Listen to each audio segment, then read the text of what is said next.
80 वर्षको बुढालाई लात्ताले book book खाँदा कस्तो मजा आएको हेर्नुहोस् त। कति मजा आएको भने नि टिकट बेचिया पैसा आउँछ नगद आए भाउजूको हातमा, तलब आयो भने भाउजूकै खातामा, घुस खाएको पैसा भाउजूका हातमा, तलब आएको पैसा भाउजूका खातामा हैन। देउवा घरमा जे देख्यो नि बितन्डा हेर्नुहोस् त, एक त मान्छेले पनि कुटाइ खाए बिचरा, अहिले पनि हस्पिटलमा छन्। हामी स्वास्थ्य लाभको कामना गरौँ, बाँच्नुपर्छ, 93 वर्ष बाँच्नुपर्छ शेरुले। दृश्य देख्यो हेर्नुहोस् त, आफ्नै घरको त्यो तारबार पनि शत्रु बन्दो रहेछ। त्यो बाहिरबाट मान्छे आउलान् भनेर लगाएको तारबार नङ्गाउन कति गाह्रो भयो।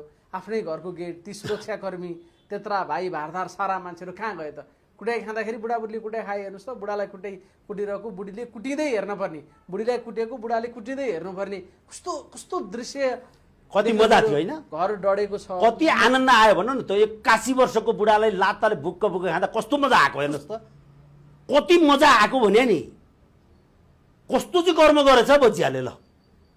मजा आएर मान्छे कुट्दा बुढो मान्छे लखरतरन चारपट्टिबाट झार्लाङ पुगेन। अझ मैले त घोप्टो पारेर लात्ताले हिर्काउनु पर्थ्यो क्या तिमीलाई। यस्तो अराजक कुरा नगर्नु सर, मान्छेलाई मानवीय संवेदना कहाँबाट हुन्छ त्यस्तो? हट, त्यस्तो कुरा गर्नु सर। उनीहरूले गल्ती हुँदैन के गरेका छन् कानुन बमोजिम कारबाही गर्नु हुँदैन क्या। तर जुन दृश्य देख्यो कानुन के रहेछ हेर्नुहोस् त। तपाईको कानुनले अन्डरग्राउन्डमा पैसा हालेछ नि त। कानुन त्यो तपाईँ एउटा कुरो के भन्नुहोस् भने नि, महाभारतमा तपाईँले हेर्दै जाँदाखेरि आफ्नै मामालाई, नानाको छोरो मामालाई मारेको कृष्णले हो। तपाईँहरू हामी त्यो कृष्ण कंस मर्यादिन भिडियोमा हेर्दाखेरि, सप्ताह लाउँदाखेरि पण्डितले भन्दाखेरि बुरुक बुरुक हाँस्ने, आज सेरे कुटिँदाखेरि चाहिँ रुनुपर्छ भन्ने कारण कहाँनिर छ? रावण ढलो भने पछाडि 10,000 वर्ष त तपस्या गरेको, अनि त्यो तपस्याको प्रतिफल त 20,000 वर्ष त उपभोग गरेको। राम त जम्मा 30-32 वर्षको थियो, बिहे गरे 14 वर्ष बिहे गरेर घर आए पछाडि राज्य दिन्छु भने 14 वर्ष जङ्गल जाँदाखेरि रावण मारिदियो। त्यो फुच्चेले गएर मार्दाखेरि हामी कति खुसी भए।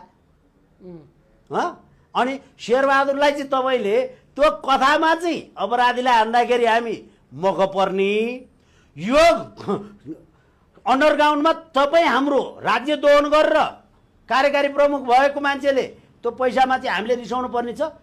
डडेलधुराको 61 वर्षको शेरबहादुर देउबा नाम गरेको त्यो हलीको छोरो, त्यो बुढो थियो भने नि मैले त बसा होइन, मेरो मोटरसाइकल छ नि, म घरमा जान हतार भएको भए पनि त्यसका घरमा पुऱ्याएर मात्रै जान्थेँ क्या म।